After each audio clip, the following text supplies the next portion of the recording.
Moko tayari? Thank you.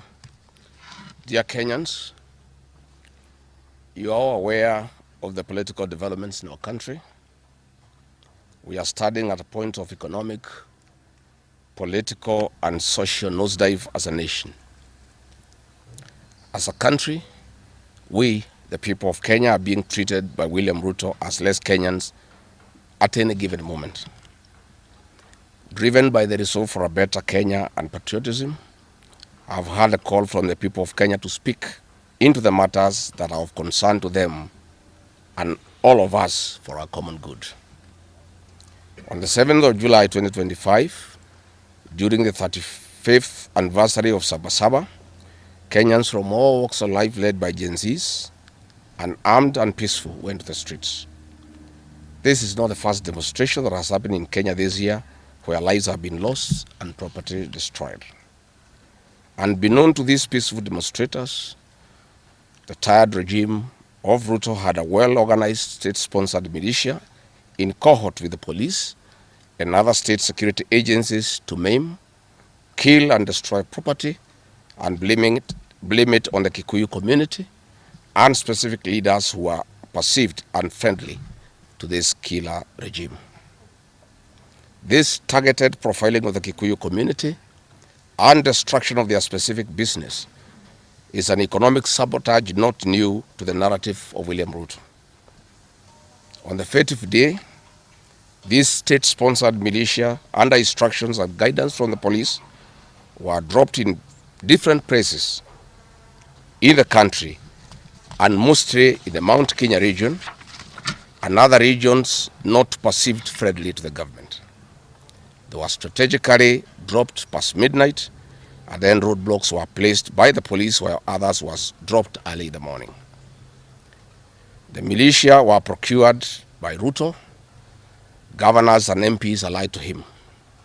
These regions include Nairobi, Kiambu, Kajiado, Kisii, Nyeri, Murang'a, Kiambu, Kirinyaga, Meru, Nyandarua, Kajiado, Kitengela, Ongata-Rongai, Machakos, Embu, and in Wote.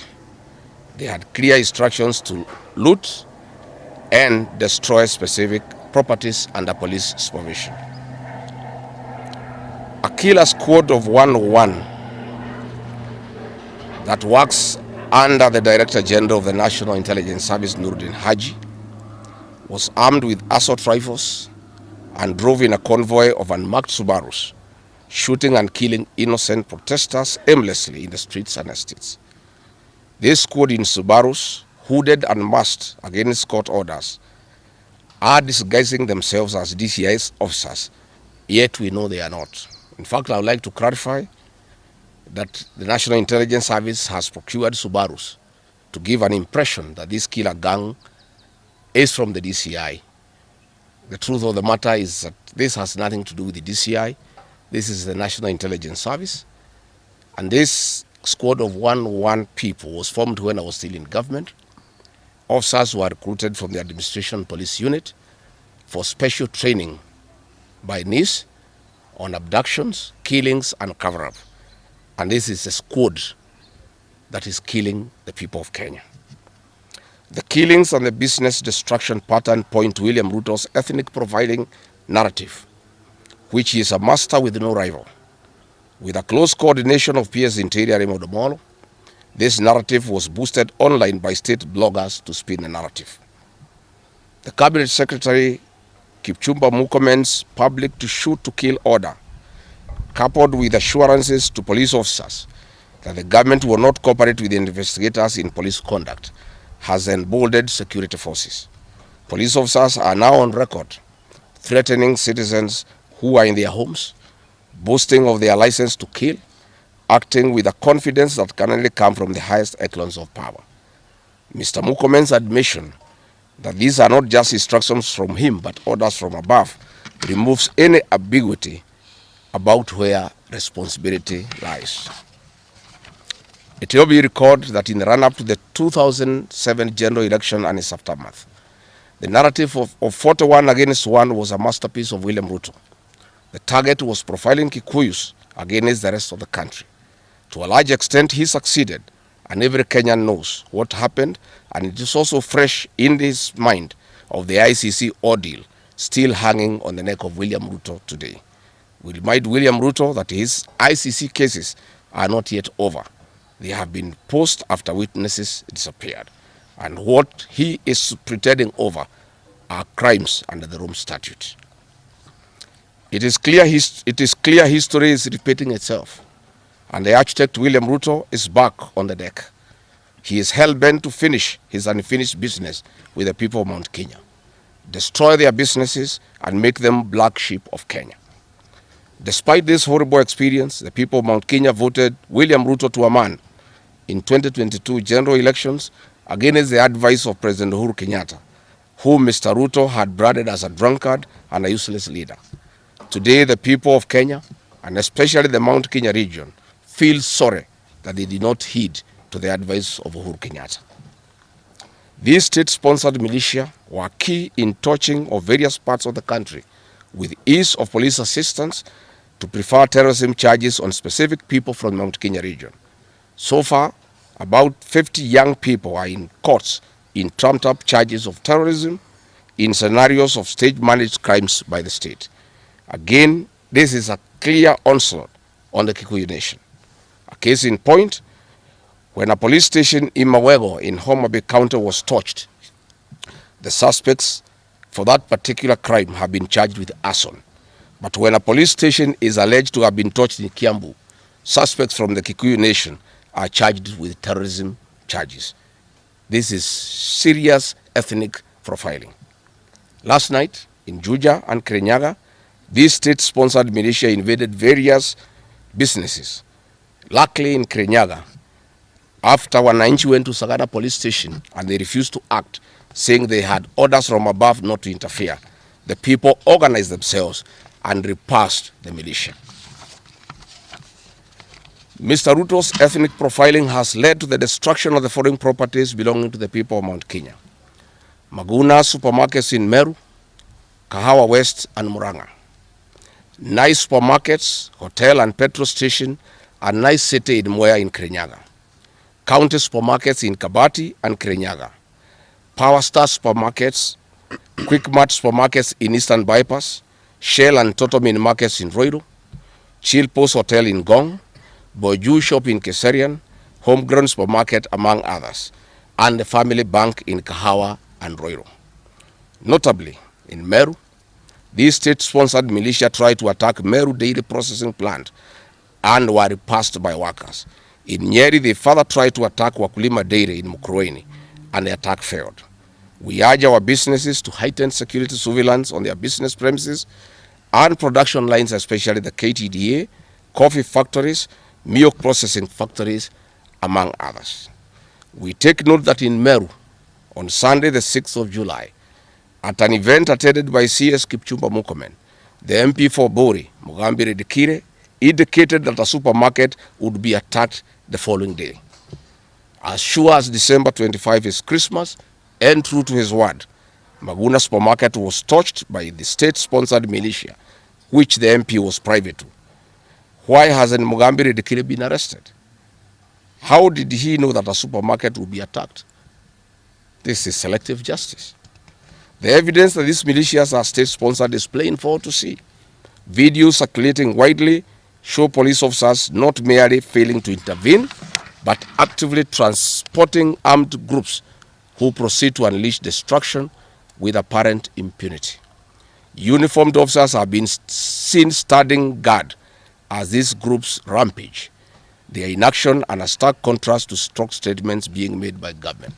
In Nyeri, journalists were attacked by these militias in the presence of the police. It is well documented.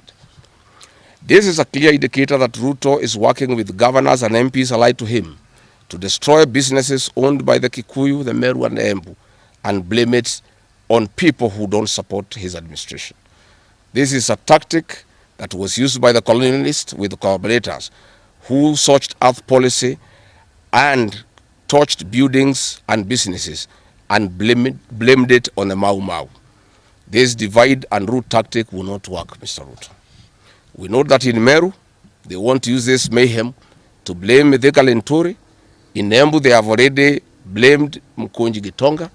In Kitengela, Iron Gong, they want to target Senator Seki and MP Onesmus Ngogoyo. In Nyeri, they are trying to haunt Honorable Kagusha. And in Kirinyaga, they are targeting Senator Murango. We want to remind President Ruto that it is not the Kikuyus who want him out of office. It is the entire people of Kenya. Kenyans are suffering equally across the country. That is why Kenyans have said, if you, Mr. William Ruto, believe that it is the Kikuyus who want you out, then all Kenyans are Kikuyus. I want to thank the people of Kenya for standing out against this tribal profiling of the Kikuyu. The people of Kenya yesterday did wonderful by saying that the Kikuyus should not be profiled. This morning, I've seen Ruto quivering and wailing in uncontrollable anger. Mr. Ruto, excessive anger is not a solution. I want, with a lot of humility, to advise you to stop being angry. That will not help. You need to know what you need to do because you have not been listening to the people of Kenya. The people of Kenya are more angry than you are. They are angry because you have overtaxed them. There is wanton corruption. There is abductions and extrajudicial killings. There is ethnic profiling and other ills that bedevil your administration. If you want to be calm, please abolish the housing levy and give dignity to the payslip. I have heard you saying that you cannot give jobs to the young people.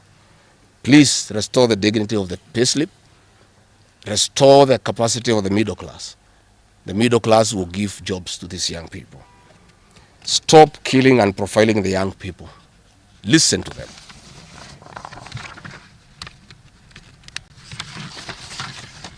Stop abductions and extrajudicial killings. Abolish, disband the killer squad of 101 officers at Nurdin Haji. Give hustlers the jobs that you promised them. Mr. William Ruto, you are the one who promised. You cannot cry today that you have no solution, saying that other presidents have not been able to do it. You are the one who promised these young people. Stop police brutality.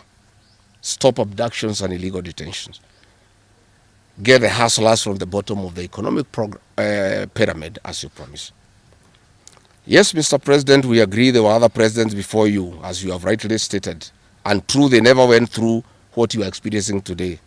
May it please you to know that the reason why Kenyans rarely had problems with them, Mwai Kibaki and Uhuru Kenyatta were guided by the Constitution and the rule of law. They did not capture our constitutional institutions to work for them instead of working for Kenyans. They never killed children. They never attempted to build churches in State House. They never organized militias to destroy people's property and kill them. That is why you have a problem. And we also want to remind you that Mwai Kibaki had a difficult time from you, William Ruto. Videos are everywhere. You cannot say that Mwai Kibaki did not face resistance. It's on record that you gave hell to President Kenyatta for 5 years. So it is hypocritical for you to allege that Mwai Kibaki and Uhuru Kenyatta had a very easy time. Most of the problems Mwai Kibaki and Uhuru Kenyatta had came from yourself, and it's on record. We want to advise you that the one-term movement is not getting you out of power outside the Constitution. Mr. President, nobody wants to throw you. Nobody wants to overthrow your government. Nobody wants you out of power through unconstitutional means. Mr. President, I and the people we work with are on record. We want you to remove you from State House through the ballot in 2027. This narrative you are creating that there is an attempt to overthrow your government is for you to have the opportunity to use the Terrorism Act to profile communities and to persecute leaders who are opposed to your administration. Please relax. We want you to serve your one term. Nobody wants you out of government, and constitutionally, nobody has any plan to overthrow your administration, Mr. President. We want to face you on the ballot in August 2027. So just relax and stop crying wolf that anybody wants you out of office unconstitutionally. There is no leader here who is planning a coup, and none has the capacity, and nobody is interested. The leaders in this country, and indeed 95% of the Kenyan population, want to humiliate you at the ballot. They will relish that moment. None of them would want you to go out through any other method, unless, of course, you decided to resign on your own volition. So please stop creating this narrative. This narrative is to enable you to use anti-terrorism law to persecute leaders and to persecute the Kikuyu community. If you speak out online, Mr. President, you want to use the Terrorism Act to harass people. If you dare challenge your administration, you want to use the Terrorism Act to deal with people who are opposed to your administration. My fellow Kenyans, let us not be deceived. William Ruto has stripped away even the pretense of democracy. What we are witnessing is not the rule of law, but the rule of fear. This is not the behavior of a government that serves its people. This is the machinery of outright dictatorship. Finally, I want to announce to the people of Kenya that tonight I will be traveling to the United States of America to talk to the Kenyans in diaspora and the international community about the state of the nation. I would have wanted to stay in the country at this very difficult time when our people are under siege, but I have engagements that I'm not able to postpone. I have been threatened by people close to William Ruto, who called some of my people today, that they will want to stop me from leaving the country. I have no problem. If you want to come and arrest me at the airport, as you are threatening us, you can go ahead. I don't have a problem. You cannot sell fear to us. You know, even if you sold us fear, we cannot buy. You know, and therefore, as I'm out of the country, unless I'm stopped from going, and if I'm stopped from going, I'm still okay. I'll be here because this is my country. We have made sufficient arrangements with other leaders in the united opposition to create a pool of lawyers to come in through for our young people who are being persecuted on trumped-up charges of terrorism. And I want to explain. I have heard the president saying that people have attacked police stations and the law courts. It was all stage managed by the MP for Kikuyu. How do you explain that people can walk into a police station and they are not armed and take over the police station from armed police officers? How do you go to the courts that are guarded by armed police officers and touch them? All these attacks of vital installations were stage managed by William Ruto through Kimani Ichung'wah to create the opportunity to prefer charges against people using the Anti-Terrorism Act. That is the reality. So nobody has attacked any police station. They were all stage managed by government. And what is happening is history is repeating itself. This is exactly what Moi did in the 80s against the Kikuyu community. After the abortive 1982 coup, he used sedition laws and the clandestine Kenya movement to profile the community and hold people into court, and they will be taken by Bernard Chunga after 5 p.m. This is history repeating itself. I want to ask our people to be calm, to be cautious, and to be strong. I want to appeal to our young people, the Gen Zs. Looking at the scenario of what is happening and what William Ruto has planned, I want to ask my children, my sons and daughters, to consider applying the next onslaught against the President William Ruto by getting IDs and registering as voters so that they can deal with William Ruto on the ballot. Because I fear for them. Anytime they go out to the streets, they are killed like chicken. I would like to preserve to us these children. We would like to live with them. We would like to see them grow. And when we look at the desperation of William Ruto and the brutal force he is using against these children and the use of state militias to attack them, I'd like to plead with them to consider to join us, we in the opposition, by registering as voters. And in 2027, we'll be able to get rid of President William Ruto. William Ruto, finally, let me ask you a question. The Kikuyu nation, the Mount Kenya people, you call tribalists every day. These people you are waging war against, their businesses, are the same people who voted for you, even after what you did to them in 2007. They forgave you and considered you as a person they can elect as president. You have turned against the community. You are trying to mobilize other Kenyans to profile them and to fight them, but they have refused. These same people from Mount Kenya have the capacity to support somebody else. It must not be you. And they proved that they are not tribal by voting for you when you are Kalenjin. They can vote for a Kamba. They can vote for a Kisi. They can vote for a Luya. They can vote for a Maasai. That sense of entitlement that you are having to the Mount Kenya vote is misplaced.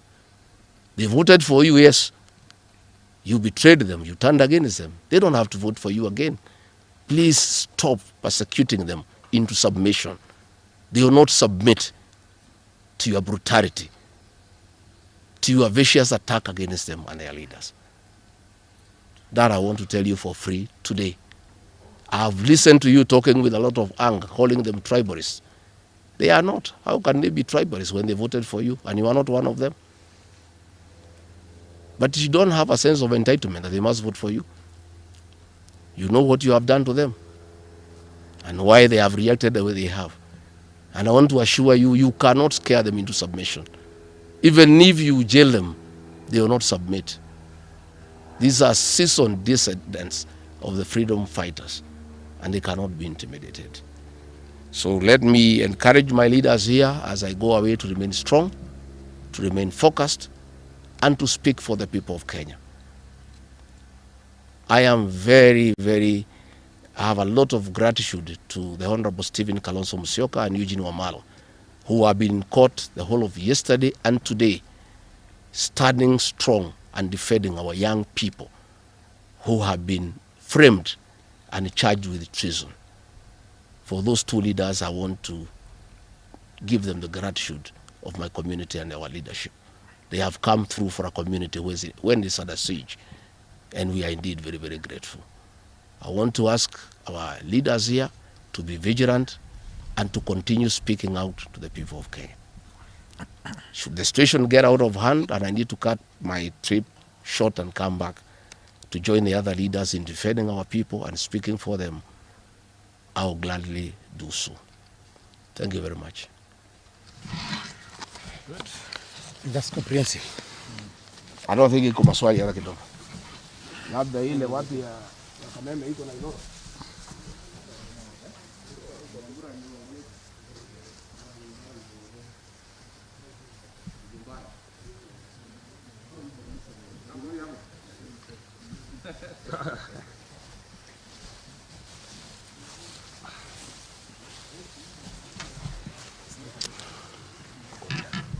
Thank you. Oh.